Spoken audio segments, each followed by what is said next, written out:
रमसा और अफसीन की चाल देखें कि सबके सामने अली से मुकर जाती है और सारा का सारा इल्ज़ाम रमसा के ऊपर लगा देती कि भाई मैं आपके साथ नहीं थी, मुझे कुछ भी नहीं पता आप किसके साथ भाग कर गई थी। वैसे इंसान को इतना सादा या इतना शरीफ भी नहीं होना चाहिए कि अगला आपके ऊपर ज़बरदस्ती आकर जुल्म करे। अब यही सब कुछ रमसा के साथ होता जा रहा है। यही रमसा थी अलीज़े के साथ अगर ठीक ना होती, इसके ऊपर यकीन ना करती, तो आज रमसा के साथ ऐसा ना होता, क्योंकि अब अफनान मुकम्मल तौर पर रमसा से बदजन हो चुका है, इसके साथ नफरत करना शुरू हो चुका है। जैसे अलीज़े चाहती थी, अफशीन बेगम जैसा चाहती थी, वैसा का वैसा होना शुरू हो चुका है। कासिम साहब अब क्या करेगा? क्या कासिम साहब को भी रमसा के ऊपर यकीन टूट चुका है? किसी नेक्स्ट एपिसोड चलने वाली है, ये सब कुछ आज किस्सों में बताएंगे। जिस वक्त गुंडों के पास होती है तो वहां पर बार बार दुआएं करती है और इसकी जो दुआ होती है वो कबूल हो जाती है और किसी तरीके से वहां से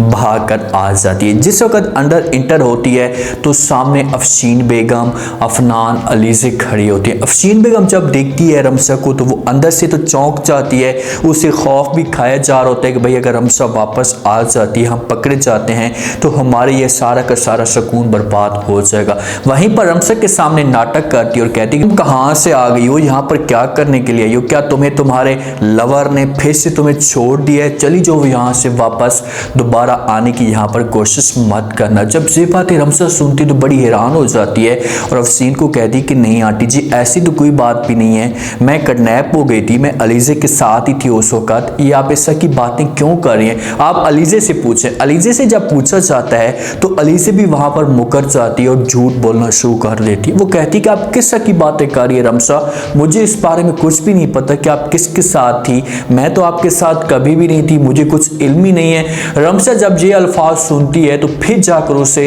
इस बात का एहसास होता है कि भाई रजिया फिर गुंडों में फंस चुकी है। अब इसके ऊपर बहुत बड़ा इम्तिहान आएगा। अफनान साथ में मौजूद होता है। अफनान रमसा को कहता है कि भाई अब बस कर दो नाटक, ये ड्रामेबाजी अब करना छोड़ दो, बेहतर यही होगा कि तुम इस घर से दफा हो जाओ, अब तुम्हारा इस घर में रहने का कोई भी मकाम या कोई भी मकसद नहीं है।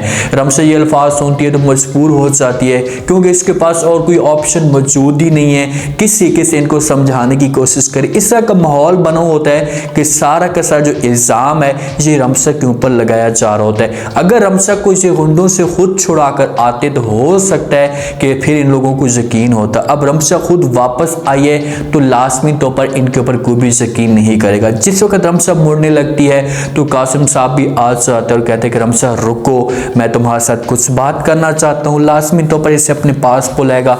सारे के सारे यहाँ से चले जाते हैं। एक कासिम साहब और रमसा खड़ी हो जाती। कासिम साहब इससे पहला का पहला सवाल ये करेगा कि हाँ भाई बताओ तुम कहाँ थी? जब ये बातें रमसा सुनती है तो कासिम साहब को कहती कि मामू जान, मैं कभी भी ऐसा नहीं कर सकती, अल्लाह से मोहब्बत करना आपने मुझे सिखाया था, एक बंदा अल्लाह से किसी से मोहब्बत करता है, ये सब कुछ मैंने आपसे सीखा है। वो वाली नहीं रह चुकी, मैं अब चेंज हो चुकी हूँ, जैसा आप चाहते थे मैं वैसी की वैसी हो गई हूँ, मेरे दिल के अंदर ऐसा कुछ भी नहीं है, प्लीज़ आप मुझे माफ़ कर दें, मेरा यकीन करें। उसके आगे हाथ जोड़ती है।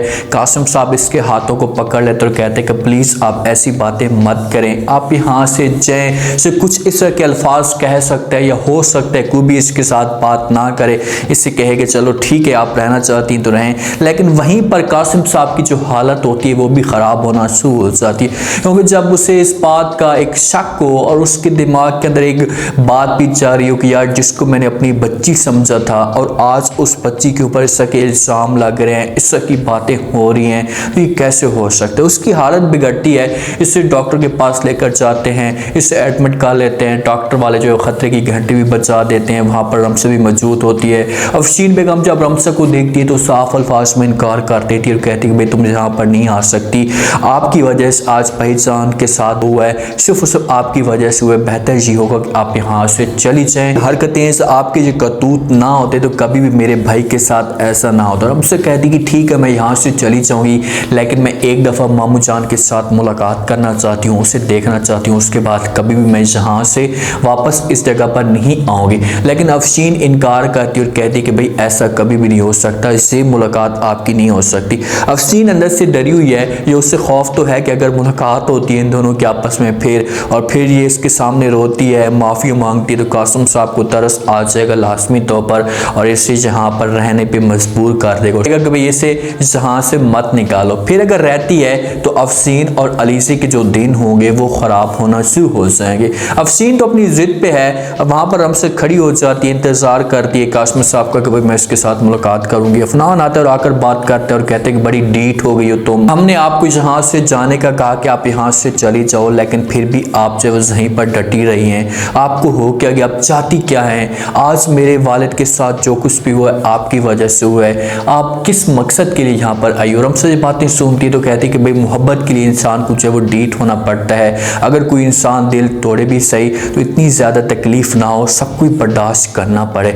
अब ये अफनान की तरफ भी इशारा कारी है और कासिम साहब की तरफ भी इशारा कारी है कि भाई मुझे कासिम मामू के साथ मोहब्बत है और इसके लिए मैं डीठ हो चुकी हूँ, चाहे जो कुछ भी हो जाए मैं मुलाकात करके जाऊँगी। लेकिन अफनान कहते हैं कि भाई अब तुम जितनी भी बातें करो, जितनी भी ड्रामेबाजी मेरे सामने करो, अब मेरे दिल में तुम्हारे लिए कभी भी जगह नहीं बन सकती। मेरे दिल में आपके लिए नफरत पैदा हो चुकी है। इस बात पे थोड़ी सी रमसा को तकलीफ होती है कि यार देखें कि एक अफनान था जो मेरे साथ मुश्किल वक्त में खड़ा हो जाता था, मेरी सपोर्ट करता था, और यार देखें कि आज यही अफनान है जो मेरे साथ नफरत कर रहा है। रमसा की कुछ गलतियां भी हैं, ठीक है इंसान चेंज हो जाता है, लेकिन इंसान को इतना चेंज भी नहीं होना चाहिए कि अगला बंदा आपसे बार बार फायदा उठाने की कोशिश करे। आधे इंसान को इस दुनिया में रहने का कोई भी हक नहीं है, थोड़ा सा इंसान को एक्टिव होना चाहिए। और दूसरा, इससे आपको एक नसीहत भी मिल रही है कि शुरू से इतनी बड़ी इसने गलतियां की, इसकी आज तक इसे जो इतनी बड़ी सजा मिल रही है, बार बार इसके ऊपर जो वो इल्जाम लगाए जा रहे हैं। देखने ये है कि कासिम साहब के साथ अगर रमसा की मुलाकात होती है, दोनों एक दूसरे के साथ मिलते हैं, तो क्या रमसा